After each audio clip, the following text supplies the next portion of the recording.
This is Being Cool in a Hands-On World. My name is Frank J. Antonucci, better known as Mr. A. I'm going to tell you my story. Many of you will relate to it. It's a car story, a school story, and a fun story. Won't you enjoy it? We're here today with Frank J. Antonucci, author of Being Cool in a Hands-On World. And today we're just going to talk about what the book is about, how he came up with the concept for the book, why he wrote the book, and just touch a little on about the book and Frank's life and why we're here today. So, for those that don't know, Frank J. Antonucci is actually my dad, and it's an honor to be able to do this interview for him today. And so, Frank, how are you doing today? I'm good, I'm doing good. Nick, you can call me Frank in this interview, but the rest of the time you can call me Dad. Typically it is Dad, you're yeah. Right. So tell us a little bit about why did you want to write this book? I wanted to write this book because the fact being that there's a whole lot of people that grew up back in the 50s and the 60s, and in that process I went through school. I started school at a young age. And when I went through school, I was a underachiever, and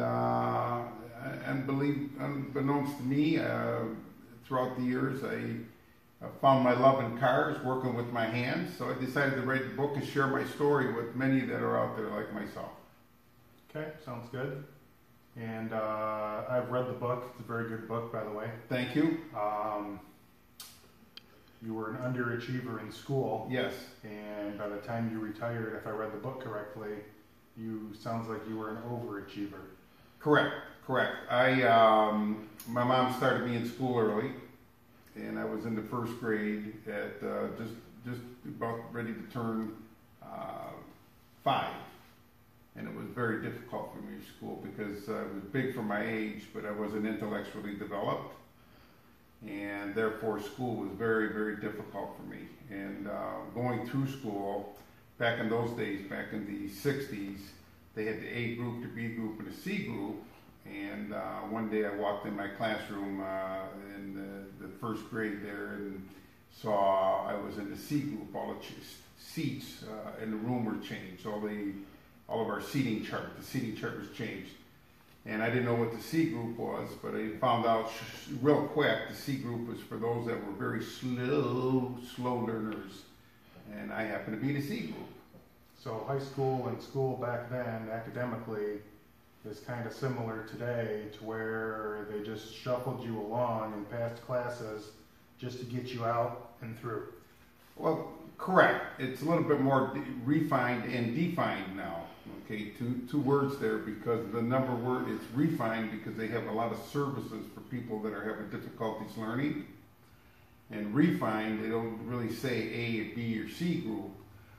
In my instance, for me, for example, I learned a quick technique early on not to ask any questions, look at the floor where the teacher was asking questions, do you have any questions? And don't cause any trouble, and just be very cool, don't say nothing, and they're going to pass you. That's exactly what happened to me. Okay, so you successfully finished high school. Yeah, I went through grade school, high school, and even through high school I was just low-keyed. Okay, so that's good. Tell us a little bit how you got into auto body and how did you end up being a teacher? Okay. I always had a love and a passion for cars ever since I was little. I remember my dad, and I wrote it in my book here, working on his 29 Dodge, polishing the wooden wheels back then in Detroit. And I always had a love for working with my hands and working on cars. My dad was the mechanic, or actually took care of all the fleet vehicles for my grandfather's poultry store, Detroit. And when he did that, I was his helper. I would hand him the tools and watch him work. And as I started to develop, I was not really coordinated enough to play baseball or football. In fact, I was afraid of the ball, afraid to catch the baseball. Football didn't interest me, sports didn't interest me. and I developed a technique on working on cars. And from there, I had a paper route in St. Clair Shores, and I was working on customers' cars on my route. And I go into great detail by a man named Frank, who we worked on this 1956 Ford, fixed a rust hole on it.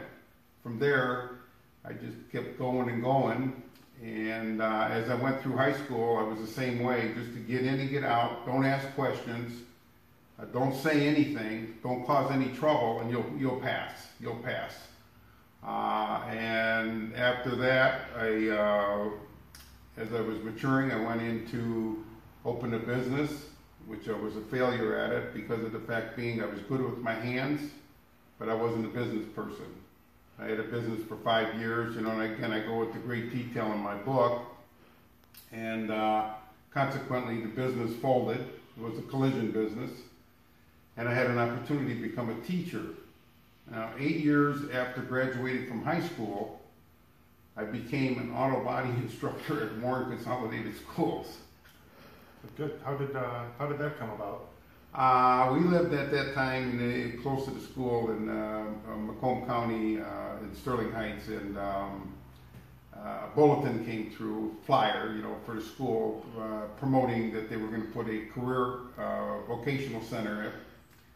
And one of the programs was auto body. So my lovely wife, Christine, your mother, lovely lady, by the way. Lovely lady, yeah. Said, hey, why don't you apply for this job? Well, I did, and I had the business. The business was ready to fold. I just, like I said, I wasn't a very good businessman, and when the business was ready to fold, I applied for this job, and in applying for the job, I had the knowledge and the skill level, but I didn't have a degree to teach. And it would be like I knew how to drive a car, but I only had a driver's permit. It was one of those deals. And I didn't have a license. And the school hired me based on the premise that I needed to go to college and obtain a bachelor's degree in education. So they hired me in September of 1975. And from there, I went back to school, back to college. And from there, I obtained my bachelor's degree from Siena Heights College, master's in education and administration from Michigan State University, and another master's in administration from Saginaw Valley. So I was able to connect with all these kids. I loved it. Okay. So, like I said earlier, I did read the book. And in reading the book, and not without going into great detail, there were the jocks in school, there were the smart kids in school, and then there were the kids that went to the vocational classes. Now, when I say then there were the kids that went to the vocational classes, some of those kids went to the vocational classes at the prep center and throughout other schools. They knew where they wanted to go in life. Some of the kids that entered auto body didn't know where they wanted to go in life, and what that transcribed into for most students was they felt like the smart kids, they felt like the jocks, they felt appreciated, they felt successful, and most of this was contributed by Mr. A or my dad, Frank, in doing show cars for Autorama. So how did you come up with the idea that each class should do a show car for Autorama? Okay, over my 20, as you know, I had 35 years in the system, Warren Consolidated. 24 of those were in the classroom. Unfortunately, I had and I address it in my book, I had a terrible automobile accident. That's why I had to change and get out. I couldn't do it anymore. But I felt that these kids that everybody wrote off needed to be recognized. And they needed to be recognized for their skill, their talent, their teamwork. I was not an academic achiever. I didn't know how to throw softball, baseball, football, nothing. But I thought I was a good guy. And I put my first car in a Detroit Autorama at the age of 16. And it was a thrill for me because I finally got my recognition of what I could do with my hands. And I strived and I loved people saying how nice the car looked and wow and this and that. And as I went into teaching, I thought I could get that same feeling of accomplishment, that same self-worth to all those kids that I had in those programs. And it did. And every year we did a car for Detroit Autorama. Out of the 24 years, as I was saying, that I taught, we were in the Detroit Autorama for 22 consecutive years. And we won trophies every year, first, second, third place in regular competition and in high school competition. And by doing that, to this day, when I see the alumni, we had an alumni get together in 2015, they were still reflecting back to the days they were in the Autorama. Remember this, Mr. A, remember that. So doing the Autorama was my way of getting the kids to the reunion in 2016. That reunion, we had over 250 attendees that came from all over the United States and in Hawaii. They reflected back to the days of the Autorama and quality and stress, and many of them became successful. So that Autorama was my opportunity to put my, and I call them my, and I still do, my kids, my class, and you were one of them, in the limelight. Even though, when we were just, I was like looking at a mirror. Every single kid that came in that class, I used to see myself sitting down. I seen Frank Antonucci sitting right in front of me. And they used to ask me, Mr. A, how do you know this? You're so smart. I'm not smart. I've done everything. I did everything you guys did. So that, you know, is my Autorama, why I did that. So in 1989, you did a 79 Cadillac Seville. Yes. Custom, took a 4-door, made it a 2-door. Correct. And that was a Riddler contender. Yes. I don't know of any other high schools in the United States that would have been able to do that car. No, and have that sense of accomplishment. So what was the atmosphere like for the class of 89 and would have been maybe 90, maybe 91? What was the atmosphere like when you guys found out that your car was a Riddler car? Well, as you know, every car that has major modifications, first time out is a Riddler contender. The Riddler contender is just, there's only one Riddler. That's the award. We were ecstatic. We were ecstatic. We knew, you know, and there was cars that had hundreds of thousands of dollars put in. Deep down in my heart, I would hope we would win a Riddler award. However, we didn't. But the feeling of pride with my class, it was just unbelievable. We had an unveiling at the school, and it was just community participation. We had people coming in from General Motors Tech Center, which is not too far from our school, and they were just amazed what we were doing with this car. We took a car that was only made in a 4-door, we made it into a 2-door, and made it completely functional. And those were proud moments. When I listened to In the Air by Phil Collins, there's a song called In the Air, and I often think about that. So when I see that song, I have a tear in my eye thinking of that class and those kids. And it was just a heartfelt moment for me. You know what I got to say too, and there are TV programs now on cable. They have cars that are all taken apart and they put them all back together in 2 weeks. Or a half hour. Or a half hour, but they do it in a half, yeah. And they don't get dirty. Nobody. We did that long before these TV programs. Now maybe it's a coincidence, but I could recall, we have film documents to back up what I'm saying. We had cars taken apart and they were 2 weeks away from Autorama, and we got them all together and took them and won first place. So those moments, and just watching the kids grow from little self-worth to much self-worth, And many of them, like I said, went on to bigger and better things. So Autorama was a big thing for my program.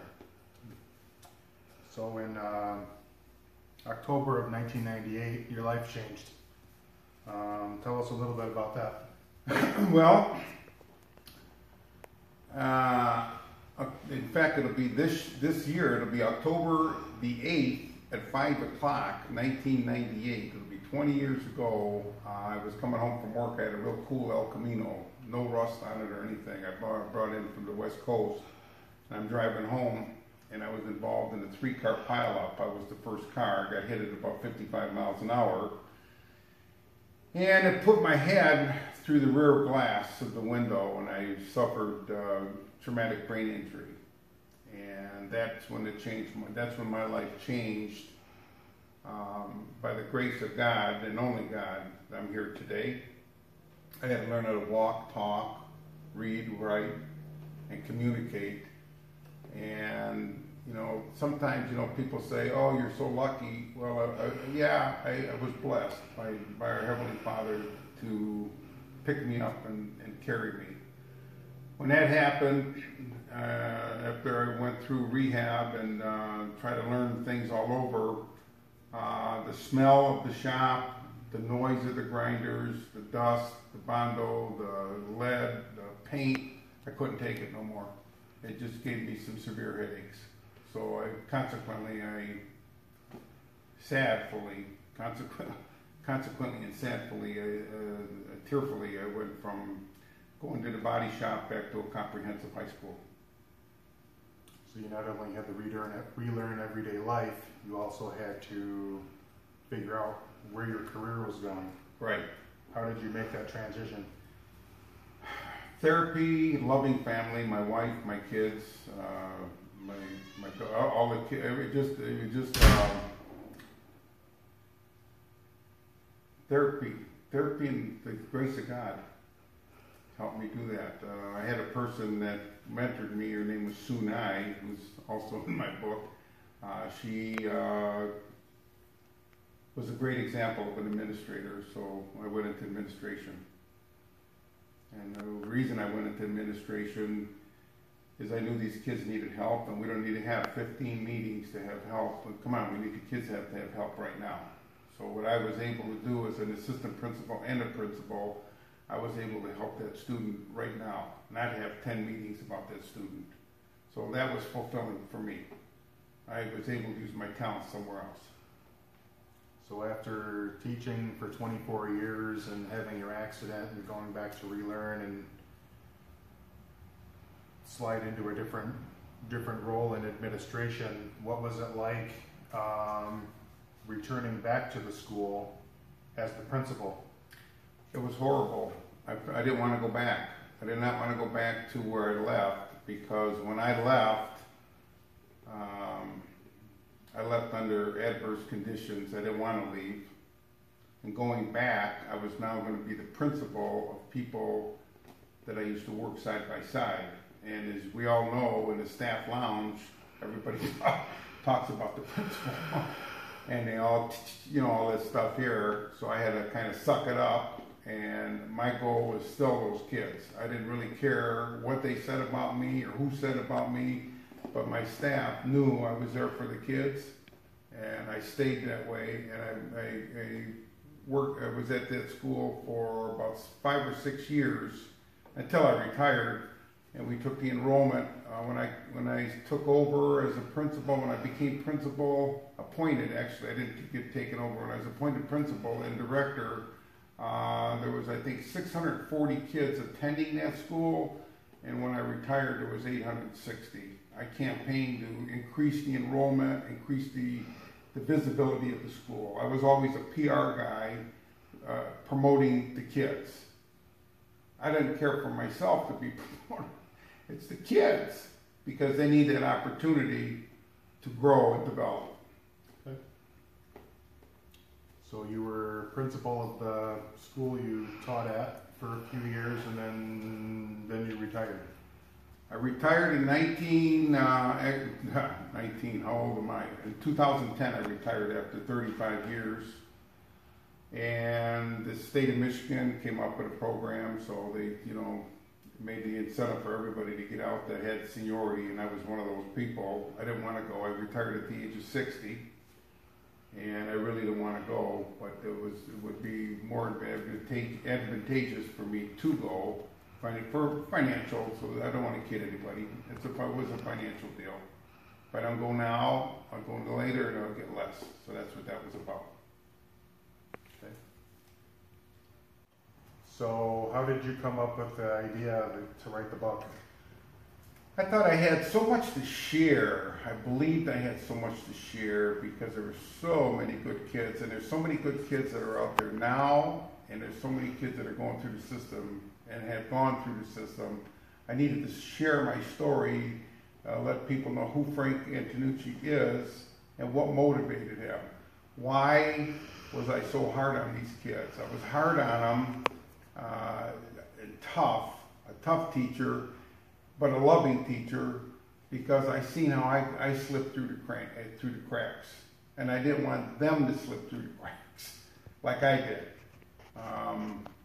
I'll tell you a past story. In the 9th grade, I had a metal shop class. I had a shop class in 9th grade, public school. We had to sharpen a drill bit. And a drill bit, they call it drill twist or whatever, but anyway, sharpen a drill bit. So my teacher at the time sat at his desk reading the newspaper, the Free Press. And he showed us one time how to sharpen a drill bit. And I'd bring mine up, is this good? Is this better? Is this good? And I said, can you show me? He said, not right now, I want to finish the newspaper. So when a teacher tells a student that, it kind of shoots you down. So I said to a friend of mine, I said, hey, what'd you get on your drill bit? He said, I got an A. I said, where's the drill bit at? He said, right here. I said, here's $1. I gave him $1. I said, can I have that drill bit? He says, yeah. I took it in and I got an A in a drill bit. I learned how to sharpen a drill bit when I was 28 years old. My point being is, I didn't want my students to go through my program and slip through like that. I didn't want it. I knew I had to be accountable to them, and I didn't want them to slip through and say, I had your class, I learned nothing. That was my biggest fear in teaching. I wanted to make sure that I gave them 100%. And yeah, it was hard, I was loud, and I was a tough guy in that classroom. But I believe it was for the right reasons. I love those kids. So we're in closing. We talk about the 1%, and I refer to the 1% in this instance as there's maybe 1% of the teachers in America, I'll say, that care. They want to see their students succeed. They don't want their students to slip through the cracks. In my high school career, I actually had 2 teachers that didn't allow their students to slip through the cracks. They wanted their students to succeed, and it's been an honor to be able to interview you today. And like I said, this is my dad, Frank J. Antonucci, author of Being Cool in a Hands-On World, and he looks forward to you guys out there in the world, wherever you may be, buying a copy and reading it. Thanks. Available on Amazon.com, and God be with you.